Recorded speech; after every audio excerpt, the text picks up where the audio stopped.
Hola, buenas tardes. Mi nombre es María Gabriela Salazar Silva. Soy estudiante de la Universidad Virtual del Estado de Guanajuato, de la licenciatura en Derecho, con matrícula 22023658.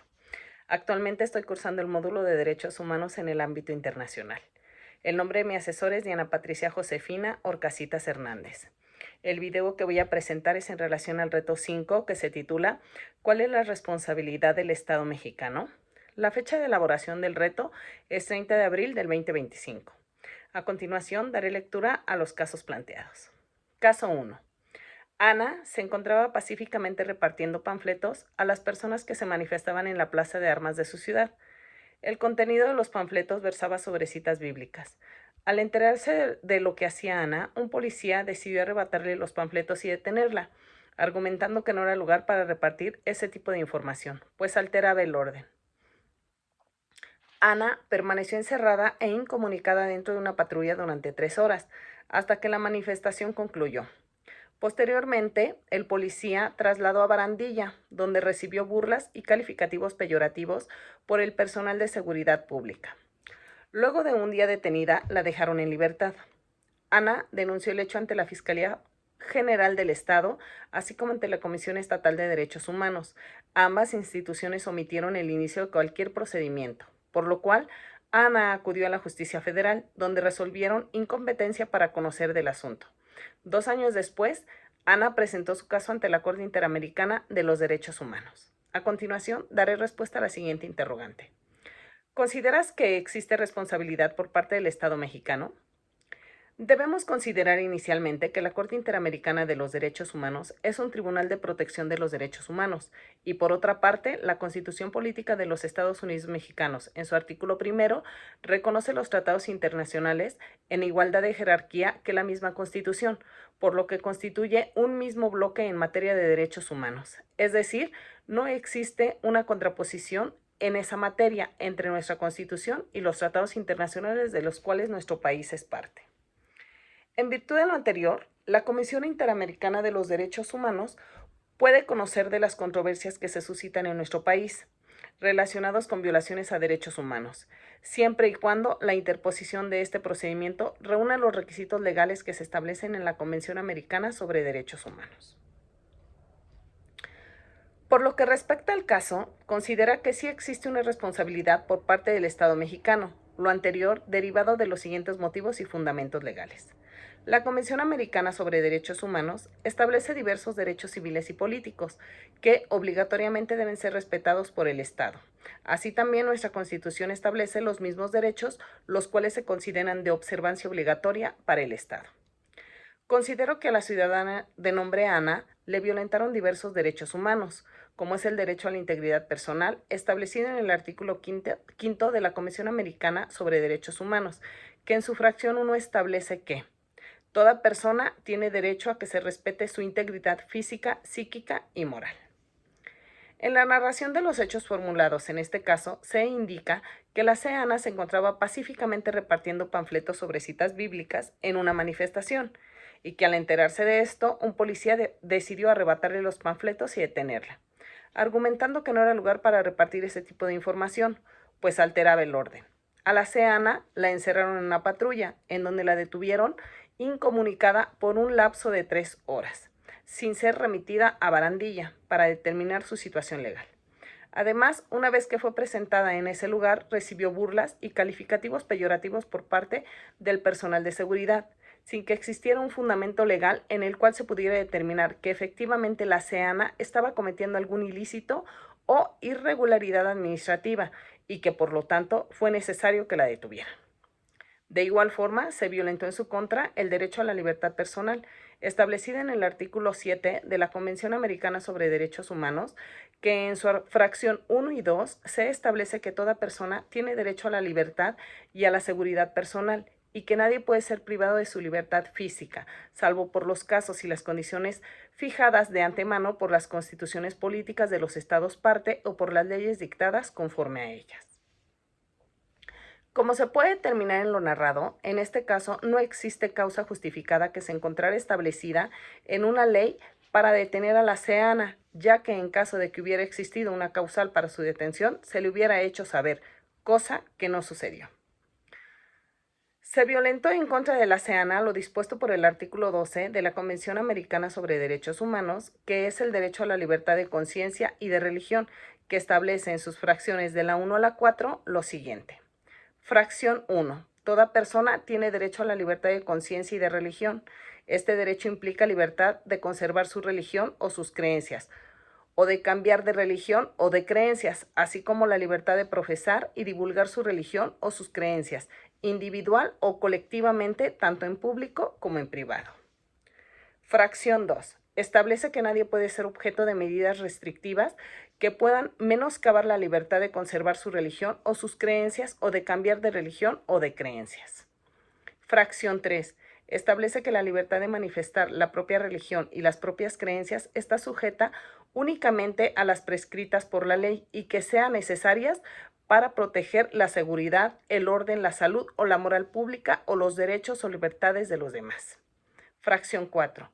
Establece que los padres y en su caso los tutores tienen derecho a que sus hijos o pupilos reciban la educación religiosa y moral que estén de acuerdo con sus propias convicciones. Como se puede apreciar, el Estado violentó este derecho en contra de la ciudadana Ana. De igual forma, se violentó en su contra lo dispuesto en el artículo 13 de la Convención Americana sobre Derechos Humanos, que es la libertad de pensamiento y de expresión, que en el inciso 1 señala que toda persona tiene derecho a la libertad de pensamiento y de expresión. Este derecho comprende la libertad de buscar, recibir y difundir informaciones e ideas de toda índole, sin consideración de fronteras, ya sea oralmente, por escrito o en forma impresa o artística o por cualquier otro procedimiento de su elección. Como se puede evidenciar, el Estado con su actitud de igual forma violentó este derecho de la afectada. No obstante que la afectada se vio privada de su libertad, procedió, de acuerdo con lo narrado, a interponer una denuncia de hechos ante la Fiscalía General del Estado, así como ante la Comisión Estatal de Derechos Humanos, quienes omitieron el inicio de cualquier procedimiento, ante lo cual la afectada acudió a la Justicia Federal, donde resolvieron que eran incompetentes para conocer del asunto. Con estas actitudes del Estado, se violentó en contra de la ciudadana Ana el derecho a la igualdad ante la ley y el derecho a la protección judicial de conformidad a lo que establecen los artículos 24 y 25 de la Convención Americana sobre Derechos Humanos. El primero de ellos dispone que todas las partes son iguales ante la ley. En consecuencia, tienen derecho, sin discriminación, a igual protección de la ley, y el segundo de los artículos citados establece, en su primer inciso, que toda persona tiene derecho a un recurso sencillo y rápido o cualquier otro recurso efectivo ante los jueces o tribunales competentes que le ampare contra actos que violen sus derechos fundamentales reconocidos por la Constitución, la ley o la presente convención, aun cuando tal violación sea cometida por personas que actúen en ejercicio de sus funciones oficiales, y el inciso 2 establece que los Estados partes se comprometen a garantizar que la autoridad competente prevista por el sistema legal del Estado decidirá sobre los derechos de toda persona que interponga tal recurso. Se compromete el Estado parte a desarrollar las posibilidades de recursos judiciales y, por último, a garantizar el cumplimiento por las autoridades competentes de toda decisión en que haya estimado procedente el recurso.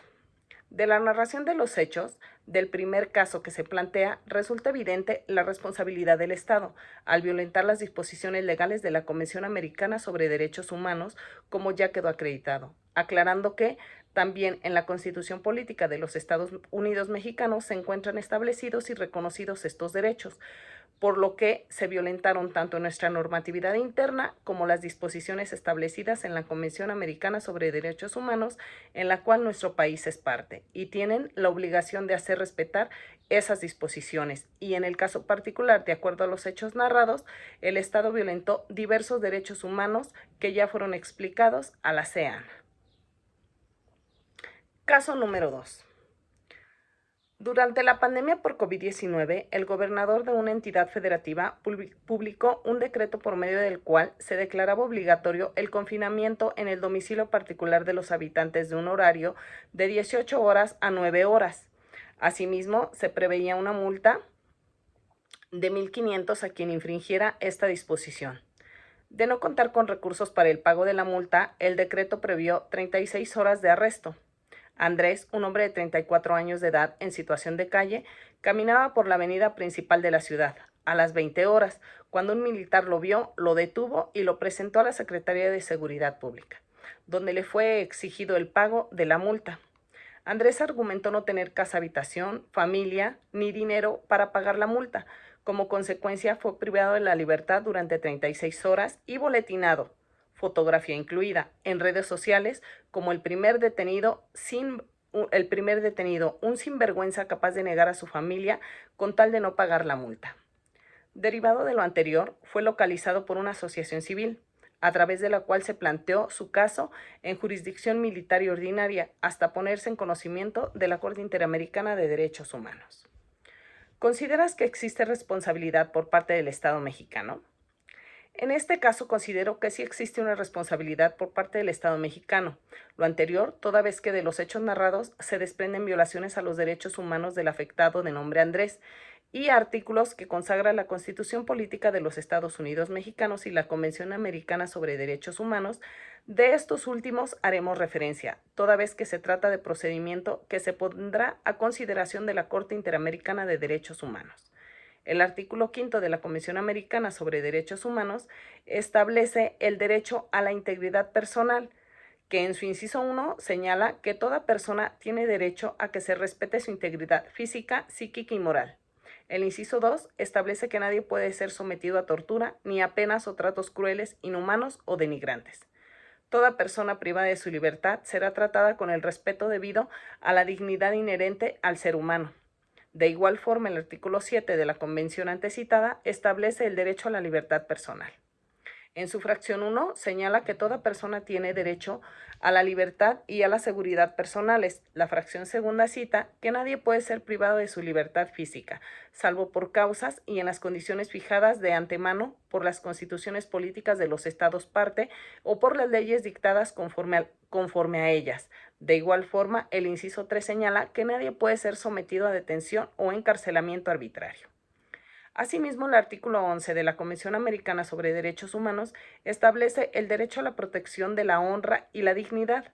De esta forma, el artículo en mención en su primer fracción señala que toda persona tiene derecho al respeto de su honra y al reconocimiento de su dignidad. El inciso 2 establece que nadie puede ser objeto de injerencias arbitrarias o abusivas de su vida privada, en la de su familia, en la de su domicilio o en su correspondencia, ni de ataques ilegales a su honra o reputación. Y el inciso 3 establece que toda persona tiene derecho a la protección de la ley contra esas injerencias o esos ataques. De la narración de los hechos planteados en el caso, podemos apreciar con toda claridad que se violentaron las disposiciones legales antes indicadas en contra del C. Andrés, ya que nunca se respetó su dignidad y su honra, así como sufrió discriminación al tratarlo como si fuera una persona normal que tuviera un domicilio donde habitar, cuando él había explicado que no tenía casa, y más aún su imagen fue divulgada de una manera en la cual no se respetó su dignidad, tachándolo de sinvergüenza y publicando su imagen en diversos boletines, además de que fue privado de su libertad de manera ilegal. De igual forma, el artículo 24 y 25 de la Convención Americana sobre Derechos Humanos fueron violentados en su contra, los cuales establecen, el primero de ellos dispone que todas las partes son iguales ante la ley. En consecuencia, tienen derecho, sin discriminación, a igual protección que la ley. Y el segundo de los artículos citados establece que en su primer inciso, que toda persona tiene derecho a un recurso sencillo y rápido o cualquier otro recurso efectivo ante los jueces o tribunales competentes, que la ampare contra actos que violen sus derechos fundamentales reconocidos por la Constitución, la ley o la presente convención, aun cuando tal violación sea cometida por personas que actúen en ejercicio de sus funciones oficiales. Y en su inciso 2 establece que los estados partes se comprometen a garantizar que la autoridad competente prevista para el sistema legal del Estado decidirá sobre los derechos de toda persona que interponga tal recurso. Se compromete el Estado parte a desarrollar las posibilidades de recursos judiciales y, por último, a garantizar el cumplimiento por las autoridades competentes de toda decisión en que haya estimado procedente el recurso.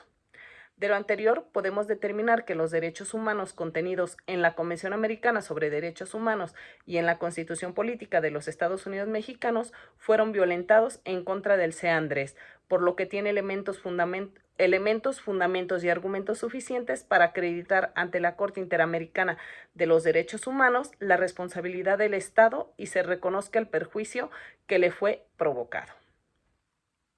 Conclusiones. De acuerdo con las lecciones y en los casos expuestos para su análisis, podemos entender la importancia y relevancia de los tratados internacionales en los que nuestro país es parte y que por ese motivo le otorga la obligatoriedad para respetar las disposiciones legales que se encuentran establecidas siempre y cuando no vayan en contra de lo establecido en nuestra Constitución. Los tratados internacionales de los que nuestro país es parte son una herramienta jurídica que se otorga a los ciudadanos de los países parte para que en caso de ser necesario las utilicen en su beneficio y beneficio de la colectividad que se ve afectada por alguna actividad realizada por el Estado que tienen como consecuencia la violación de los derechos humanos, ya que se busca con esto lograr una igualdad en todos los sentidos de los individuos de cada país. Por mi parte es todo. Gracias.